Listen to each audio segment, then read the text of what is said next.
I'm going to apologize a little bit in advance, even though it's kind of a sorry, not sorry for the spoiler, but this is the big Durango disassembly video. Now this is part 2. If you have not watched part 1 yet, I highly recommend that you go back and watch it. It talks a lot about the history of this specific machine and the history of the company and how that there's a lot of context given in that previous video. This is going to be part 2 of, I'm anticipating a great many parts. I think this is going to be a pretty huge project. But that's enough talking about it. This video has taken so long to get done because of various things going on in my life. A lot of the video was originally recorded at this point about a month ago, like maybe a day or two after my previous video was posted, and this is many, many weeks later. So rather than talking about it, let's just jump right in to that. There are a scattering of these little T kind of screws all over the place, but as far as I can tell, the only ones that hold the lid on are these two back here, and then of course there's the one that holds the monitor in place that is also in the way. So I'm going to remove the monitor, I'm going to remove these two, and then we'll see where that gets us. In addition, there are, I see at least like 6 or so on the back here. I don't know that those will need to be removed.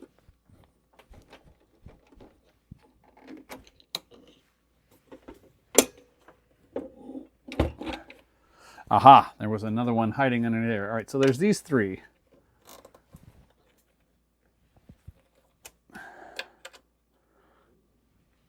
Oh man, alive, that does not want to.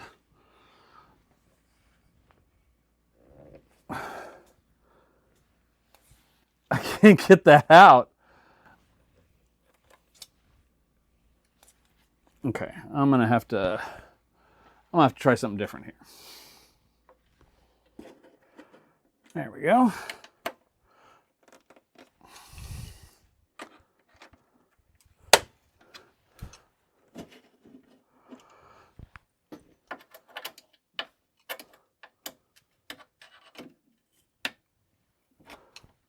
That one did not seem in as hard. All right.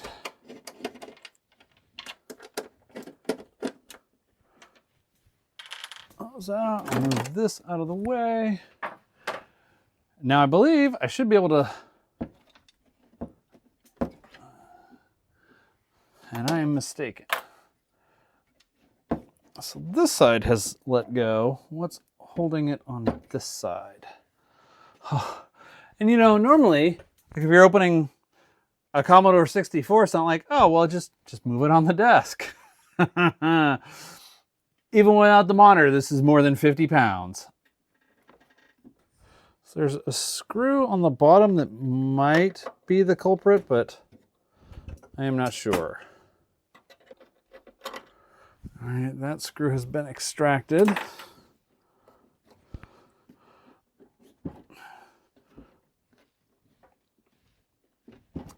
Still unclear. Okay, so I'm going to have to turn this over. It is really unclear what is holding this into place.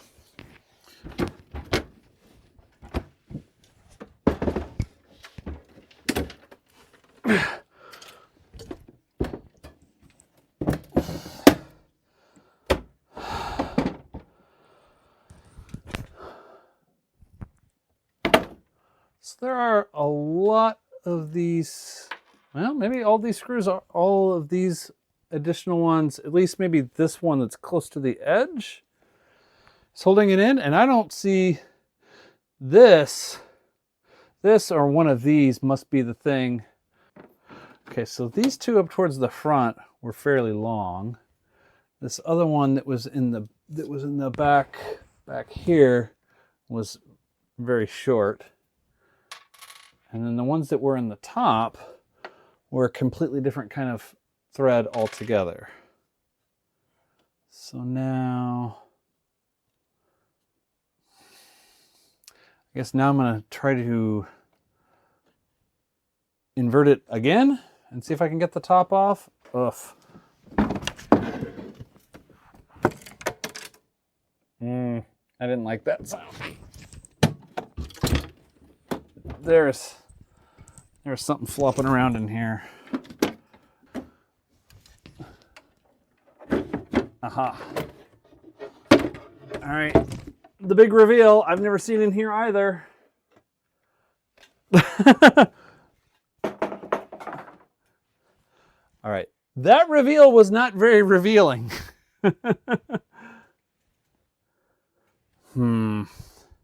So it looks like this is just a cover, and it looks like there are circuit boards mounted this way, and they're labeled on this side back here.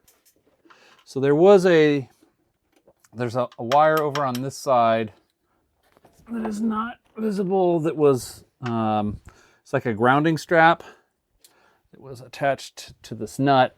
That is almost certainly what was rattling around. So these are labeled spare DSCon XMEM DPE08 HP VDE and PRT DRV. Okay, so printer, the video display. I'm not able to decode that. Extra memory, and that card appears to be missing. Now, everything said that this was a 64K machine.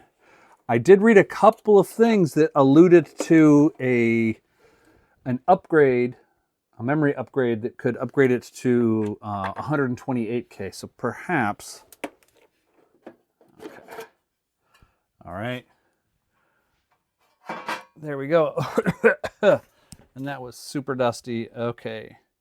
All right, I'm just going to pull these out. All right, so this is the rearmost card. So there's nothing in the spare. This is DSCon. Okay. All right, so I see a floppy controller chip on it. So presumably this is the floppy controller card. DPE08.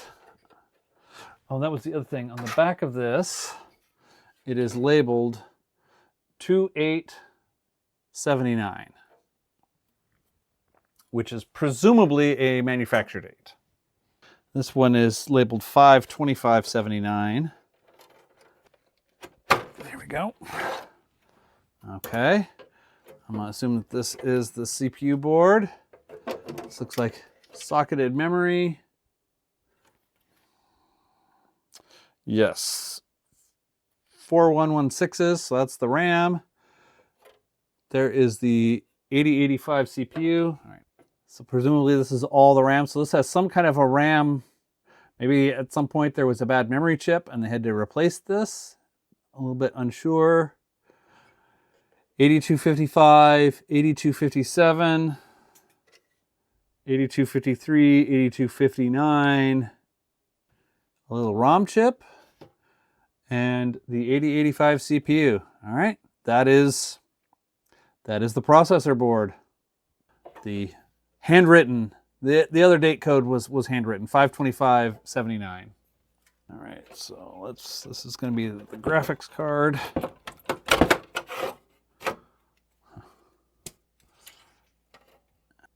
I'm not familiar with these markings, but I'm going to assume that these are probably SRAM chips. I do notice that there's a cute little Durango logo silk screened on the board here.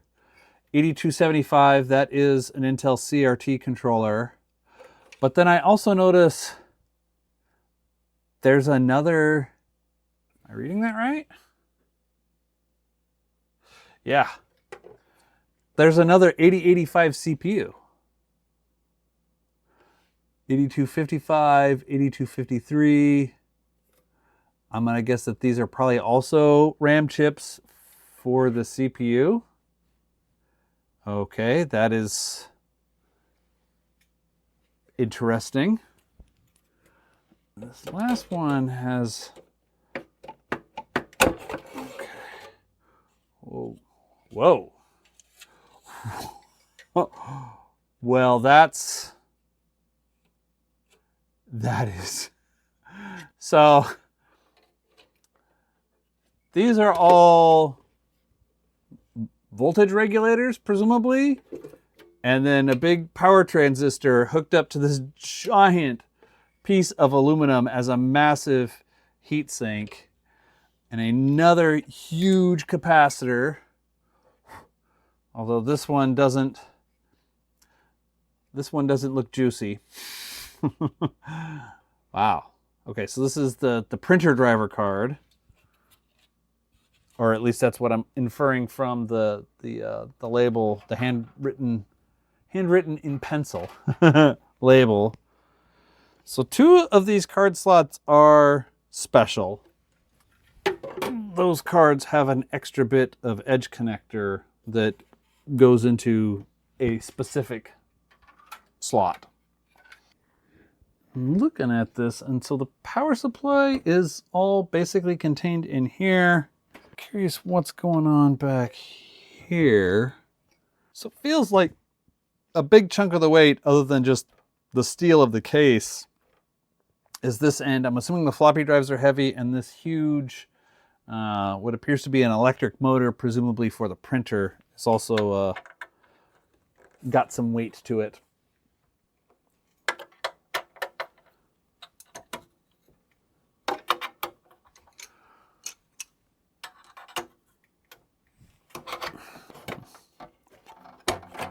Oh, there is a card back there. Okay, what are you? So this is interesting. An 8291, an 8292? 8292. I don't know what either of those chips are. Oh, okay. GPIB-C. So this must be the GPIB controller. So this is how it talks to the hard drive and other kinds of peripherals. It's interesting that it has an enable disable switch to it. I don't, that seems odd to me. And so then this was manufactured September 19th, 1980. And all of these cards look remarkably good. All right. I'm going to extract the floppy drives. Surely those will need some service. One thing I like about this is many of the things have these covers over them, but they're slotted, so you just have to loosen the screws. One of the screws is missing here, so you just loosen these screws, and then this slides around, although this one seems to be, of course, so I've done 2 others like that, and of course the one that I'm actually want to, demonstrate and talk about it is going to decide to be difficult. Because I do want to extract, I think, the floppy drives and the power supply, and then honestly, I don't know how much more of this I want to disassemble. This is dusty inside, so I will for sure take it outside. It's pouring down rain right now, so not right now. Take it outside and blow it out, because there's a lot of, it almost looks like really fine sawdust, honestly. It doesn't look like typical household or office environment dust.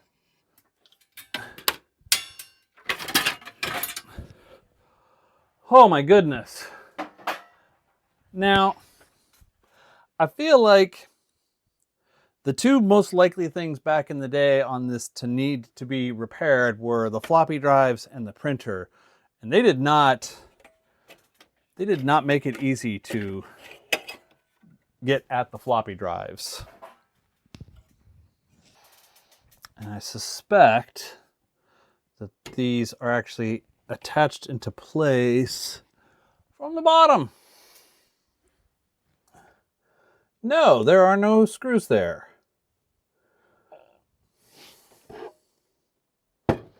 Well, that is surprising.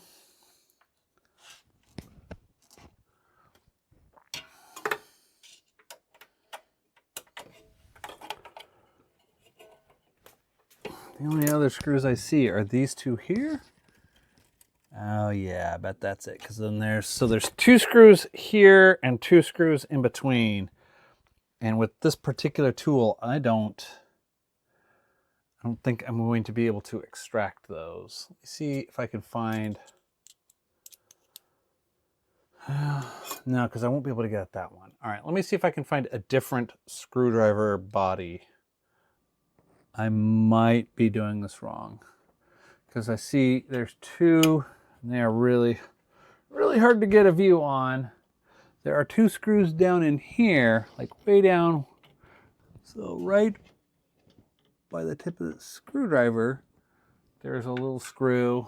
And it looks like it's in a piece of metal, and I think if I loosen that one and if I loosen its friend on this side, I think maybe this whole assembly comes out, and then I don't have to do the thing that I'm trying to do that is proving to be very difficult to do. Easy for me to say. So that one's loosened. The one down here is going to be a real bear. I guess I can do it. I can maybe do it like this. I suspect. Oh no, because that's not a Torx bit. Let's say they must have had a special tool, something akin to a Mac cracker, for doing this. It's just, something that every household has, a 16-inch long Torx screwdriver.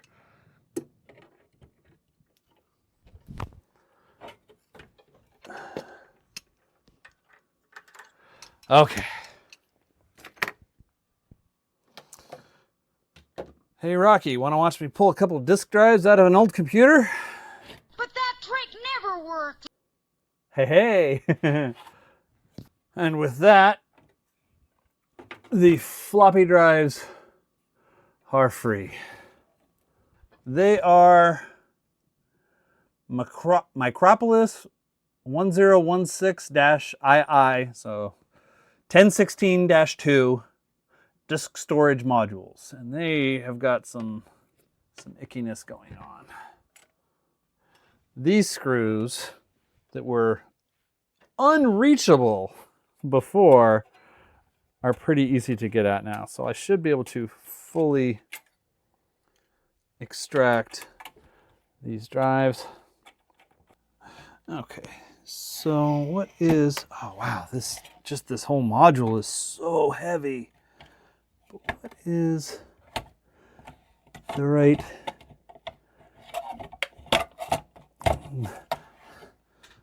yoga? I have to take this screw out all the way in order to slide the drive out. I think that might be it.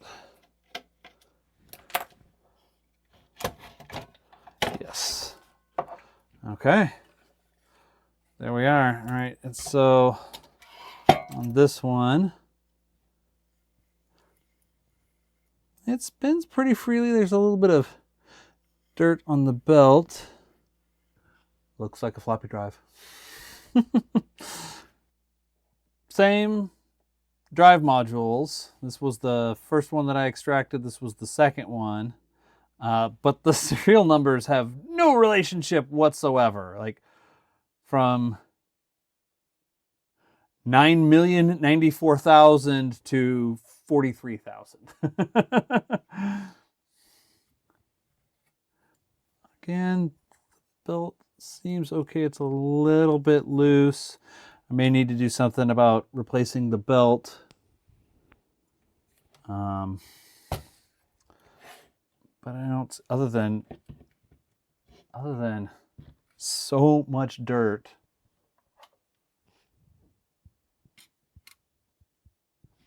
Yucky. Other than so much dirt, I don't see anything immediately concerning.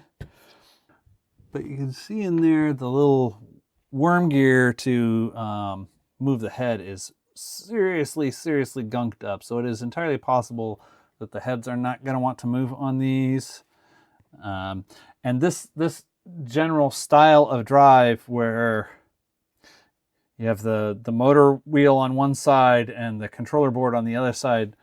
They are really irritating to try to clean. So this will require further disassembly. I will at least have to, it looks like just this one nut is holding it in. No, two nuts. There's one here. Are holding it in. Certainly after all these years, it's going to need as much cleaning as is possible. Even though I think we knew from the literature about the computer, know for sure, single-sided drives, because there is only one head. All right, so this needs a thorough cleaning, but I don't see anything that obviously screams that it's not going to work. It is a little bit annoying that it doesn't use a Molex connector. I hate those kind of connectors so much, but at least I have plenty of things that could power them, because I'd kind of like to power this up outside of the system. Well, that's interesting. What is going on? So there's a little micro switch here. All right, this is officially kind of a neat mechanism. I don't know that, maybe I just haven't looked at enough 5 1/4 inch drives like this. When you push the disc in, this catches, so then pushing it that way causes it to release. So you latch it in and then actually lock it into place for use, and this micro switch says, okay, it's locked and loaded. That's kind of neat. I could probably fidget around. This would be such a great fidget toy for me. But I'm not going to. All right, I'm going to leave this like this. I'm expecting off camera I will disassemble that one to a similar point, and then the next time when I come back downstairs to work on this, I will clean these up. Next up for dissection is the little 9-inch monitor. There is a label on the back of it. I even took a picture and tried to zoom in on the picture, and I cannot make heads or tails out of it. There is a little knob that I am assuming is a brightness knob. There's a screw on the bottom that I think is just attaching this little swivel plate. So at least for the time being, I'm going to leave that attached. What I would really like to do is get inside the monitor. I am sure that this has not been on for at least 5 years. Probably much longer than that. I would like to tone out this connector and try to figure out at least which pins are power, maybe which ones are signal. I will repeat the experiment at the other end to try to figure out like what the connection is on this cable. I think that's going to be an important part later on. For now, I just want to make sure that there's not a lurking horror inside that is going to explode as soon as it gets some electrons sent into it.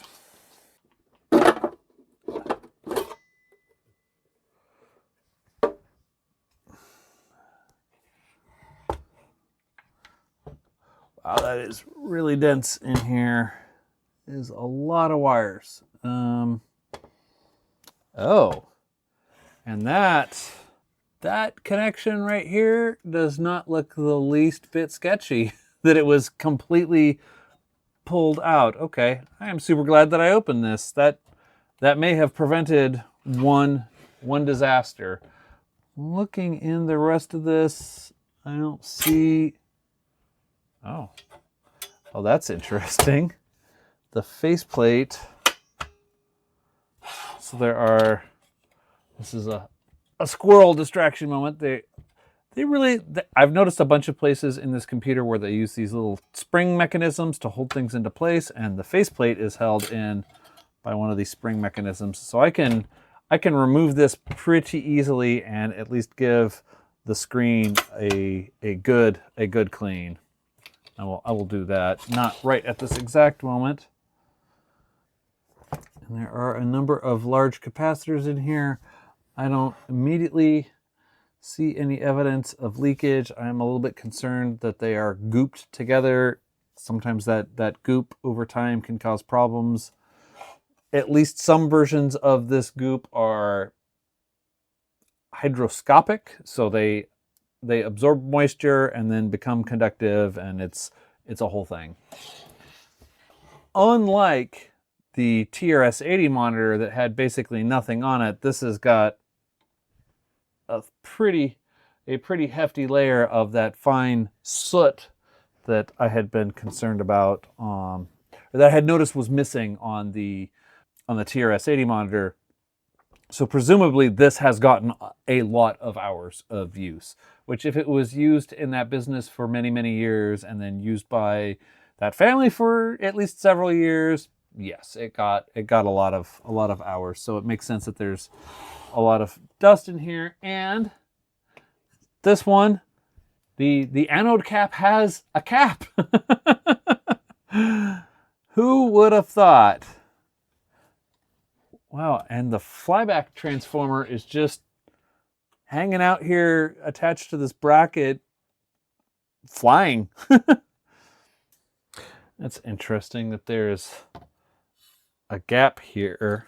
Are the controls hiding underneath? There are not. That's interesting. I wonder why that was there. I am seeing what looks like inside there is a black line there that looks to me like it's in the phosphor. So that's not good. There may be a column of dead pixels, but aside from that, it doesn't look like there is any burn-in, which is surprising to me.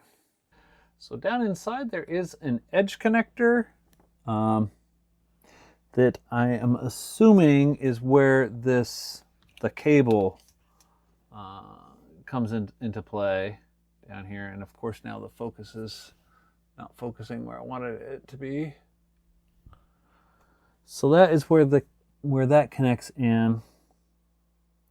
And I see a couple, there is way down inside here. I don't know if there's any way I can get that on camera. Right by where my fingertip is here, you can kind of see it right there. There is some sort of adjustable potentiometer for something, but it is in perhaps the least convenient location I could possibly imagine. All right, I've done a little bit of cleaning, not too much, just to try to keep my hands from getting any dirtier than they are. One thing I notice is, so Ball is, I think, for many people, is most famously known for making canning jars. I mean, this is glass that has to hold pressure or has to hold vacuum. So I guess, but the model number on this looks like TVX 90 is what it looks like is stamped in here. Maybe that'll be some use. There is another number on the neck board here. I think says 1023-0240B BRE 1209. As I mentioned many times in that TRS-80 video, I am not a CRT repair guy, and I do not want to be a CRT repair guy. But there's nothing in here that looks obviously exploded. The neck isn't cracked. This connector was loose, but maybe not loose enough to cause a problem. I've put it back into place. I think it looks okay. I'm not scared to supply it with electrons. I'll put it that way. So I think I'm going to, in the chance that there is smoke again, I think I'm going to leave the case off this again for when I do initially power it up. I think I'm still quite a few steps away from actually giving this some electrons.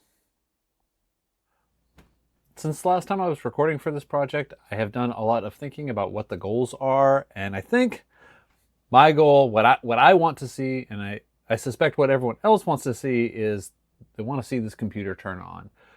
So to race towards that, to try to get to the point of sending electricity into some circuits the soonest, I think the most important thing is to get to a point where the power supply can be safely tested. And to that end, I think the most important thing to do is to continue disassembling the computer and get it to a point where when I power it on, the power supply is back here. When I power it on, if the power supply gives 80 volts out through the 5-volt line, it's not going to damage anything that we'll have to cry ourselves to sleep over.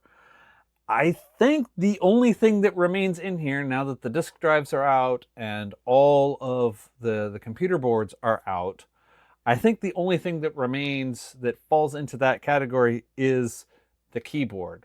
So my intention right now is I'm going to rotate this around a little bit, I think, so that it's more easily visible. I'm going to attempt to extract the keyboard. Now, I have already noticed one thing about the keyboard that I think is not visible from the camera, but I'm going to work on that. That gives me a lot of hope about this project. There was one thing that I was super afraid about, and my nerves have been set at ease already. And so this is already a great day. So I'm going to first remove this giant massive ribbon, which is an HP branded ribbon. I wonder if it's possible, does this have a model number? So the only thing that looks like a model number on it is 4790. So I wonder, can you still get these? Can you recharge these? I think that you can recharge ribbons. I have not ever done it, but because by and large, I don't care about old printers. I'm kind of interested in old thermal printers, but old like actual ink print, dot matrix printers, I don't care about too much. But considering the place that the printer part is in this, I would like to see it print something. I think that would be pretty cool. So I'm going to try to, I can't move this back any farther to get the keyboard into view. So I think, I don't know what I'm going to do. I feel like there's going to be a lot of rotating this around, and there will probably be a lot of swearing words that I'm going to have to edit out. It is a necessary part of hardware disassembly of all variety. I learned that from my dad when he was working on old cars that we had. So this grounding strap was screwed down underneath a washer, and there's a similar one on this side. So I'm gonna remove that. And then I think this should be able to just come, at least this top part should be able to just come free. All right, so now this should come off. And I think now the part that made me happy should be visible. One of the things that I was super concerned about, based on comments that some other people had made, that specifically Adrian Black had made, because of the way these keys feel, he was suspicious that they were foam and foil keys, which are a nightmare. But I feel like if you're going to call your keyboard micro switch, these had better be micro switches. So I'm feeling good about this, that it's not foam and foil, and that we might have a keyboard that either just works or can, with relatively little pain, be made to work. And that is huge, because I have watched enough other videos where people are trying to repair foam and foil keyboards, and it is... I have a TRS-80 Model 2 that I have been putting off working on for like 2 years now, specifically because of foam and foil keyboard. I just don't wanna. So it looks like if I just remove this ribbon cable here, that the keyboard should be free. And this, so we have a model number on the back. This is Micro Switch, I guess is the brand.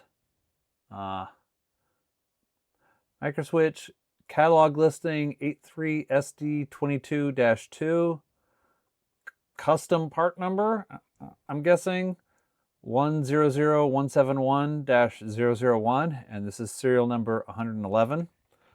There's also a number up here, SD-16326. And in the other end, we have the Microswitch Freeport, Illinois, USA branding. So all things considered, the back of this keyboard looks fine. I mean, it's obviously super dirty, but you can see looking in the side that there are definitely key stems. All right. I'm going to take a chance. I'm going to pop one of these keycaps off. Hopefully I don't break the key stem. Yeah, that looks like, if you know what specific kind of switch this is, let me know in the comments. There is a chance that some of them won't work and will need replacing, and then I can work on, getting replacements for them. And with the exception of being super filthy, this keyboard looks fine. There is a buzzer. What do they call it? Yeah, they call it a buzzer on here. So there's some sort of a little speaker on here. So this computer can make some kind of sounds. Presumably just beep at you when you do something wrong. Okay. This was good news. If you think this setup is a little bit sketchy, you're not alone. I have set it up. The power is plugged in and it's not turned on. I did have the foresight to check the fuse to make sure that the fuse in there's a little fuse holder back here, that was still good. It's fine. I looked up the manual for the floppy drives to figure out what the pinout is of the power connector on the floppy drives, and they are, counting from this end, nothing, key, 12 volt return, 12 volt, blank, 5 volt return, 5 volt. So I have connected a 12 volt light bulb. I've copied a trick from several other YouTubers of most of these kinds of old power supplies need to have some load to be able to do anything. So I've hooked up an automotive light bulb. It provides adequate load, and if it gets 40 volts, I won't be sad that I have burned out a light bulb. Once I power it on, and hopefully over here, I don't know, it's technically visible on the camera. There is a giant, terrifying fan that I suspect is wired directly to mains. Once I get it turned on and see the fan spin up and hopefully see the light bulb come on, I'm going to rearrange this a little bit so that I can use the multimeter to at least check the 12 volt and 5 volt rails, make sure that they're giving adequate power. I have looked at some of the cards. The cards are actually somewhat S100 bus looking, but they are different. It's the same, it's a real similar connector, but it is different. I've been able to figure out on the cards what power and ground is, been able to figure out what 5 volts and ground are. I don't know if there are other power rails that go into the cards. I suspect any other weird power rails other than 5 and 12 are going to be for the printer, and that will be a problem for future Ian. So I'm going to, with great trepidation, I'm going to flip the power switch.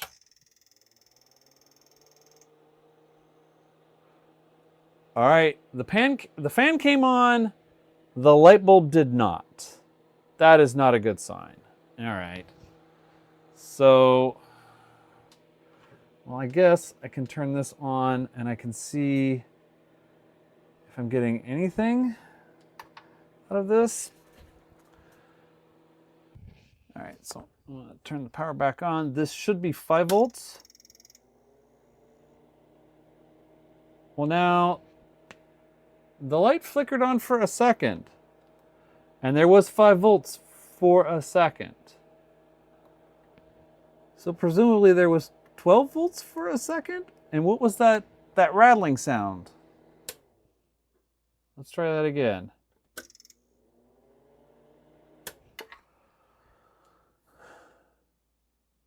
I don't know what that means. It's been quite a while since the last time when I worked on this. I have consulted with a few people, and the short version is I had the right idea, I was just doing it wrong. The way that a lot of these old power supplies work is the 5-volt rail is what is regulated, and the 12-volt rail is essentially derived from the 5-volt rail.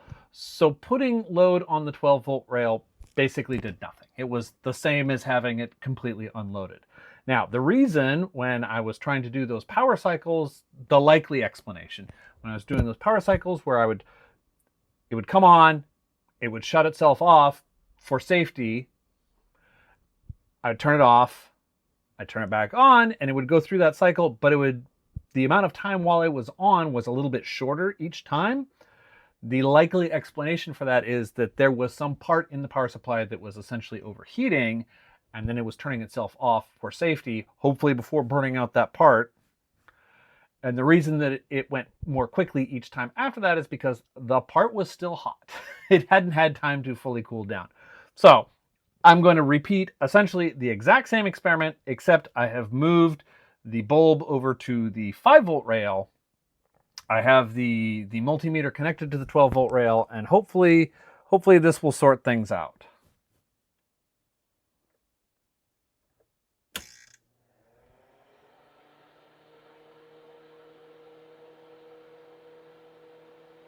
That does not seem sorted out. After a lot of tinkering and experimenting around and just hitting roadblocks everywhere, I think I have come up with a pretty sketchy configuration that will at least let me do something. So, things that I have tried. I went and found a 12-volt fan that will work at 5 volts. I tried hooking that up as load on the 5-volt rail. Nothing. I tried hooking it and the light bulb up as load on the 5-volt rail. Nothing. So now I have those hooked up as load on the 12-volt rail, and I went and found a few resistors that are 2 watt. So I can put 6 watts of load on the 5-volt rail. They're bridged across the 5-volt rail. This does allow something to happen. I'm still not observe. So, clicking, flickering on the light bulb that I can see with the naked eye. I'm sure, although it looks like on the camera, so on the camera it looks like the bulb is just illuminated, but it is definitely flickering. So I can measure voltage here, 4.9 volts on the 5-volt rail, and on the 12-volt rail, it kind of flops around, but it peaks out around 12 or around 10 volts. So I am not concerned about this blowing anything up. So I think what I'm going to do is I'm going to put some of the boards back in it, and I'm gonna see what happens. I'm kind of nervous about that. I'm also I have the monitor somewhere, so I will get some of the boards, probably a minimum set of the boards to put in. I'll have to go back and check my footage. Although no, it's labeled here which boards go where. I'll check the footage to make sure I get the boards put in the right order, and I will I will go for broke. So I decided to not completely go for broke yet. All that I have done at this point is connect the monitor. This menagerie here is still connected the same way. I want to make sure nothing's shorting out. It all looks fine. Okay. So all I've done is hook up the monitor. It's not going to do anything except come on. Like, there's nothing here to the board that drives it is right here. so there's nothing going to drive it. It's not going to get any sync, but it ought to come on. And so that will be something. And also maybe that will put enough load on the power supply also that it will do that it will stop with the clicking and that it will actually function properly? We're going to find out here momentarily. No, nothing. I don't know how to interpret that. And there was no... Well, here, let me disconnect the monitor, if I can, from here. Okay, so the monitor's disconnected. Okay, so the same. So this is... I don't understand this. Because it is... Did this come out so it's not loading? All right, let's try again. Okay, so my load on the 5-volt rail must have come undone a little bit. All right, let's try this. Okay, semi going for broke, going for moderate poverty.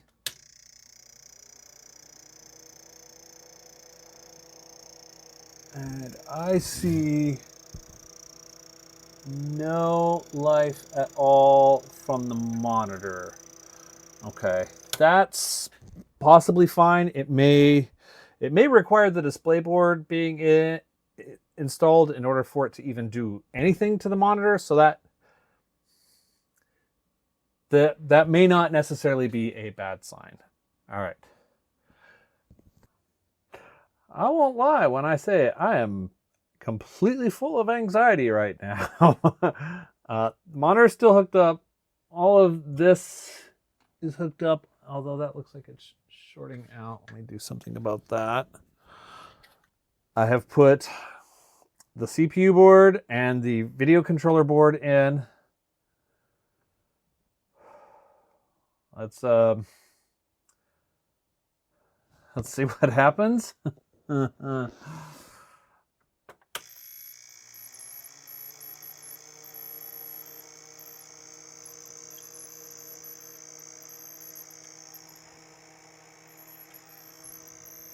smoke or fire. Okay. I am not happy about how that test went. Nothing happened.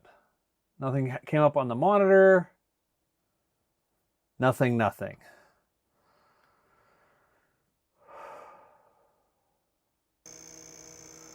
Okay, so this is the clock, the clock out pin on the CPU, and it looks like it is producing a 3 megahertz signal. So that, all right. So CPU is getting power, CPU is getting clock. All right, this is a CPU, the 8085 takes 2 clocks in to somehow produce the clock that it actually wants, and then it sends that clock out on that pin. So that's doing something. Everything about this board is about this whole configuration is super inconvenient. I don't know what is next. Because right now there is... So good news, there are signs of life. Bad news, the power supply seems angry even with some boards installed that should be putting adequate load on it. I can try this again. Let me disconnect all this nonsense over here and see if that makes it calm down. All right, and then where's this? Okay, this is over here. Okay, so it still makes a really angry buzzing sound. Oh, interesting. And without the additional load, the CPU doesn't come up. Okay, so that's interesting. I wonder. All right, I'm going to try one more thing. Oh, maybe this. I really like this oscilloscope, but that these connectors are so recessed, it is really difficult to get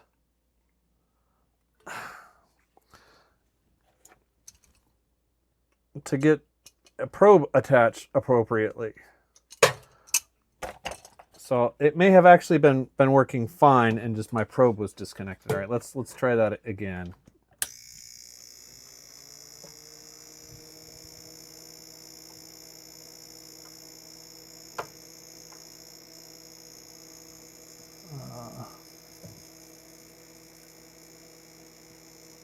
Okay, so yeah, it's same result. So something is doing something. The monitor does not even light up, even though the display board is back in place. Let me put the other boards back in.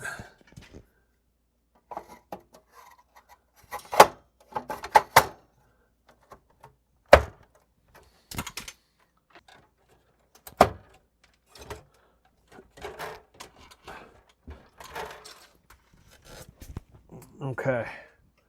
One more power on. I've put the floppy controller board and the printer controller board back in.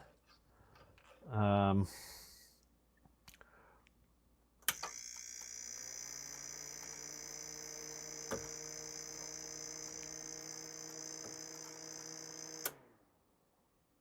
that was interesting. The printer head assembly moved a little bit. Let's see if that...